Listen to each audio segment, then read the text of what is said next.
Hey guys, it's Dakota Sage. Welcome back to my channel. Today I am once again talking about Formula 1, specifically the current 2025 driver lineup. I was actually going to wait to make this video until the entire driver grid was determined, but after the crash on Sunday between Perez and Sainz, I thought it was a very good thing to bring up now. Also because on Monday night, both the Philadelphia Eagles and the Phillies lost, and I have to think about a different sport or else I might just go crazy. I also have a feeling that as soon as I make this video, there's going to be some sort of confirmation about a different team, but it is what it is.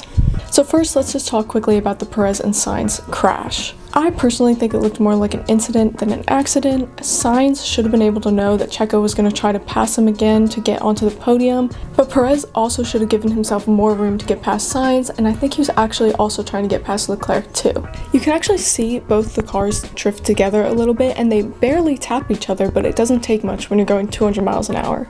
It sucks that both these guys had to miss out on a chance of a podium, but honestly, I'm just happy that everybody's okay. So now let's get into the actual driver lineups. First, we have Aston Martin with Fernando Alonso and Lance Stroll. Aston Martin has kind of been teetering on the edge of being a decent team for a few years.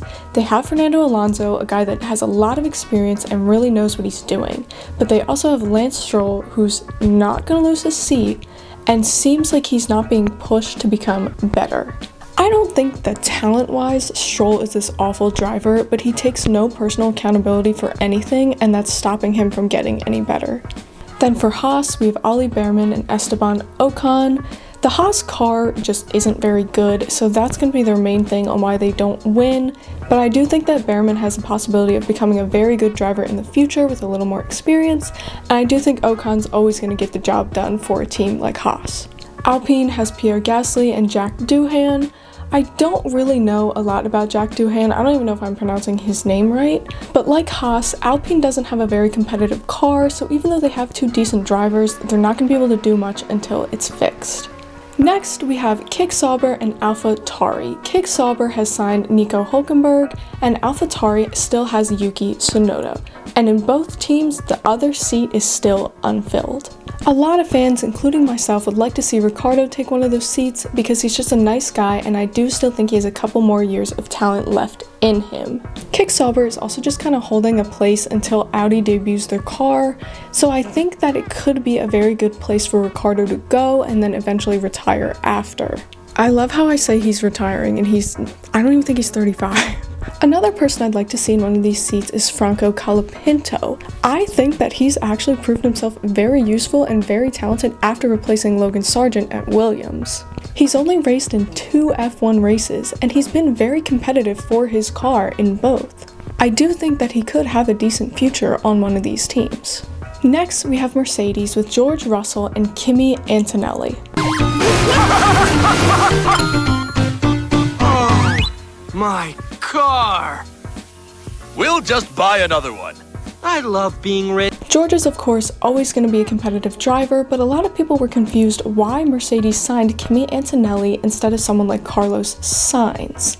But I think that Toto Wolff actually made a really good decision. Mercedes is not going to win a World Drivers' Championship, or maybe not even a Constructors' Championship, in the next few years. Their car isn't doing as good, and these other teams have very fast cars with very talented drivers. Yes, I know things can change at like the drop of a hat, but bear with me. Because they locked up Kimi Antonelli now, his rookie and early seasons, he'll be able to make more mistakes and learn more because Mercedes just quite literally has less skin in the game. And in the coming years, when they have a more competitive car, they'll have a more competitive driver to go along with it. Or they'll know that Kimi Antonelli wasn't the guy to begin with. A thing people also don't really think about with Kimi Antonelli is that because he's a rookie, he costs a lot less money. There's also rumors that Mercedes is going to try to sign Max Verstappen when he's done with Red Bull.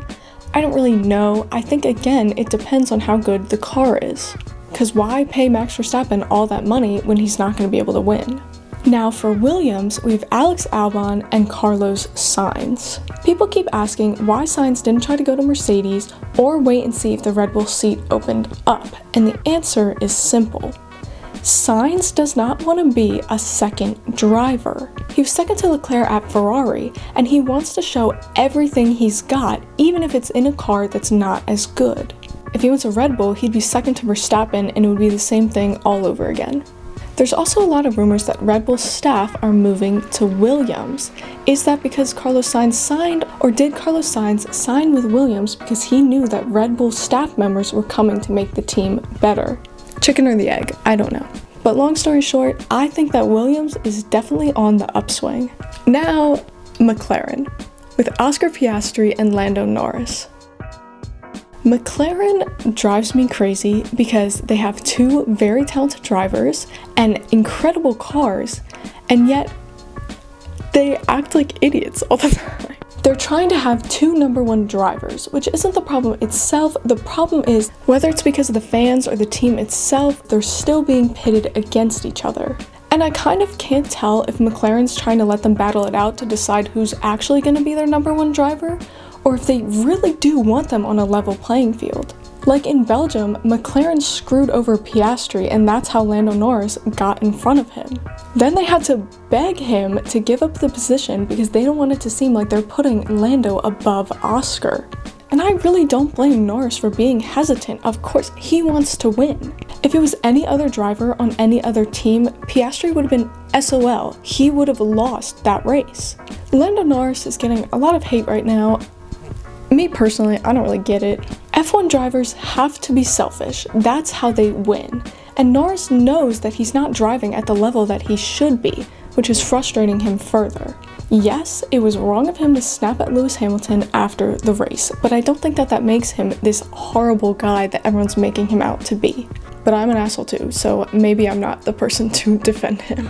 Also, Verstappen's comment about Piastri being closer to Norris and numbers than Norris is to Verstappen, you gotta remember who you're talking to. This is the guy that doesn't want Norris to pass him, so of course he's gonna egg on these two drivers competing against each other. I don't think that Norris is going to win the World Drivers' Championship this year, and I think a lot of people would agree with me, but what I think he needs to do is focus on keeping the lead in the Constructors' Championship, and then better driving will follow. And then we'll see what happens if he starts scoring a lot more points and Red Bull can't fix their car. But having a bad mindset and putting too much pressure on himself is just going to make him drive worse. I also think that fans read too far into things. To me, it seems like Lando Norris and Oscar Piastri are alright with each other on a personal level, but it might not stay like that if fans and team members keep building this tension between them. Now, Ferrari, with Charles Leclerc and Lewis Hamilton. Hamilton wants to win an 8th title, everybody knows that. But right now, Leclerc is Ferrari's number 1. There's pretty much only 3 ways that this is going to go. 1, Ferrari's going to replace Leclerc with Hamilton as their number 1 driver. 2, they're signing Hamilton to be the veteran driver that's going to help Leclerc win. Or 3, they're going to let him battle it out. And whichever it is, there's going to be a lot happening. Some people say that Hamilton is washed. I don't think he's washed as much as he's kind of throwing a temper tantrum about the Mercedes car. Obviously, the car is worse right now than it has been in years prior, but it seems that Hamilton is not trying his hardest either to prove a point or just because he doesn't care. And if Ferrari wants Hamilton to be their number 2, dude is not gonna be happy with that. I'm invested, honestly. I really don't know what's gonna happen with this. And finally, we have Red Bull with Max Verstappen and Checo Perez. I really do think that Red Bull should keep Perez, and not just because we look alike, okay? Get out of my comment section. Verstappen is of course going to be their number 1, but they've had a revolving door of second drivers for the past 4 years. Ricciardo left, and then Gasly, and then Albon, and finally they have Checo Perez. Perez is okay with being number 2. He's close to retirement, he knows he's not going to win a World Drivers' Championship, and he's okay with just helping the team and helping Max win another title. He's also the Mexican Minister of Defense, and your second guy has to do a really good job at keeping people away from your first. I do think that because Perez isn't as talented as Verstappen, he was feeling the problems with the car earlier and more severely. But now Max is starting to feel them too, so we'll have to see what happens. If they can fix the car, Verstappen will win another championship, no problem, and they actually will have another chance at the Constructors' title. If they can't, bye-bye Constructors' title, and you better hope that Lando Norris DNFs a couple times. But anyway, Max and Checo get along, and there seems to be no jealousy from Checo, which you get from a lot of other second drivers. And even though Red Bull could sign someone more talented than Perez, they're probably not going to be able to find someone who's a better teammate. Someone else might completely throw off the team chemistry, and that is something that they don't need right now. And on top of all that, the Formula One League is definitely pushing to keep Perez on the grid because he brings in so much money from Mexico. I talked about how they tried to do this with Logan Sargent in the US in one of my other videos and it just didn't work out, so they really need Perez to keep a hold of that North American audience.